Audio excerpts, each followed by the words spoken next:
Hello, everyone. My name is Fabian Williams, and I am a Microsoft MVP. That means Most Valuable Professional. It's an award category that Microsoft provides you when you do a lot of evangelism around their products and talk about the technology, basically on your own time.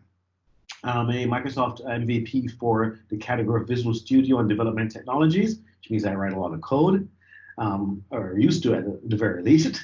But I did start off 6 years ago being a SharePoint MVP, which evolved over to a Xamarin slash mobile MVP, and now I'm a Visual Studio MVP basically.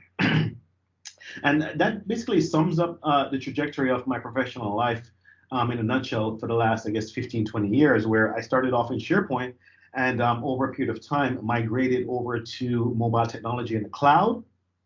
And over a period of time, now just doing cloud dev in terms of Azure functions, and spending a lot of my time in the cloud space, specifically around NoSQL database technologies like Cosmos DB, which you'll see a little bit later on, and also Azure Functions, which is a cloud-based serverless technology.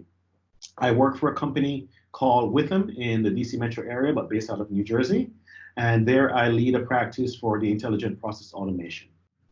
Hi, I'm Katie Coriel, and I'm a data scientist analyst, and I specialize in data visualization, specifically with Microsoft Power BI.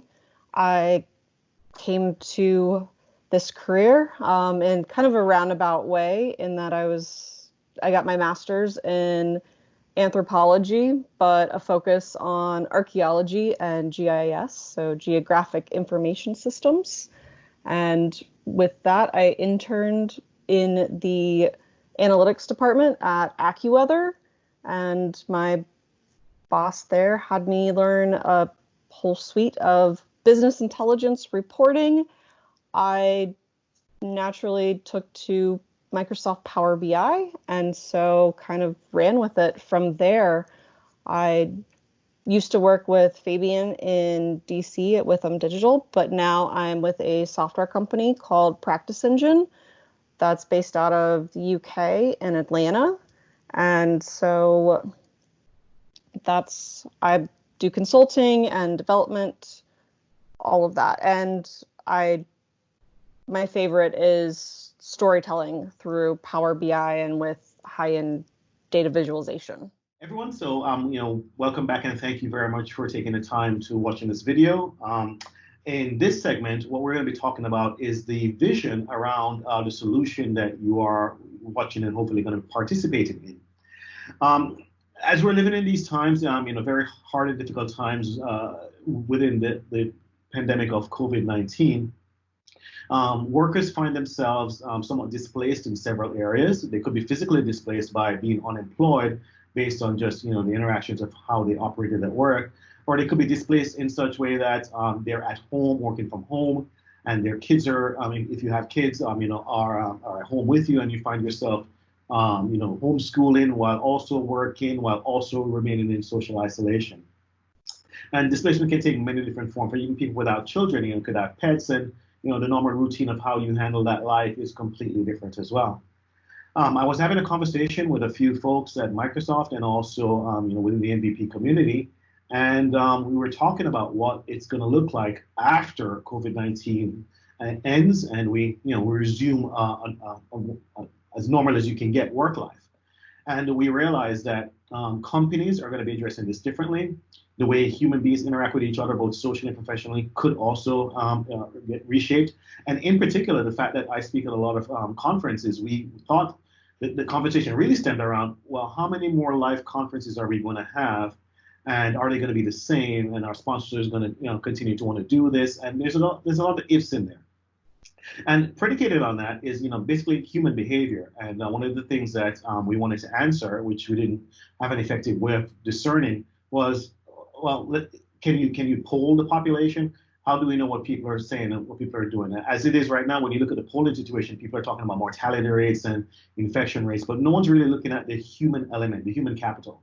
So I kind of came up with an idea of creating a survey, a brief survey that we're focusing on, working from home, homeschooling, mental and physical health.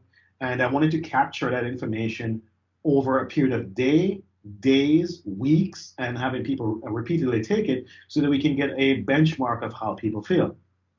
So with that idea, I created a solution using ASP.NET Core for a website, and using Azure Functions for the compute and the decision making, the business layer, and I'm using Cosmos DB as the persistent layer, which is a database layer in a NoSQL database. And I knew we had to figure this out from a how would somebody visualize this? And as you can see on the screen here, this is using Power BI. Now I knew Power BI is not my forte. Yes, I can learn things and I can figure out how to use it, but is it going to look as good as this? Probably not. So I was fortunate to have Katie, who, as we mentioned before, we used to work together with him. And I had a conversation with her. She said she could probably do this faster than I could probably learn it, and she is accurate on that. So we have an end-to-end solution from taking a survey in an ASP.NET web form to consuming it inside Power BI. And for the Power BI vision piece of it, I'm just going to pivot over to Katie, who can probably explain it a lot better than I can. Katie. Yeah, so I was really excited when Fabian asked me to discuss this project and look at sentiment analysis and using Power BI, but also using a ton of other Microsoft products along the way. And I will say that there was an important component of this that I was very clear from even before seeing the survey that Fabian will show in a minute. But I'm not an expert in public policy and health or health in general, medicine.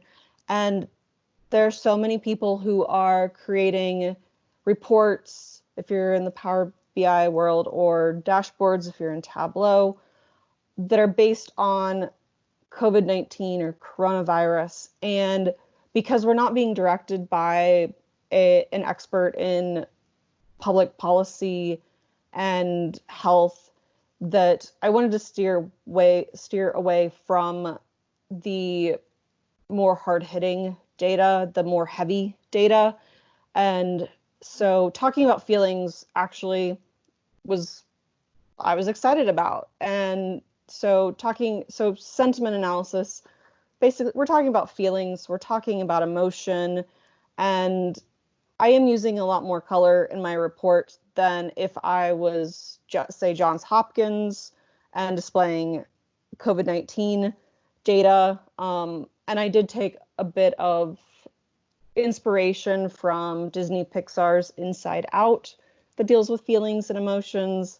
And so, as what you can see is what we got to.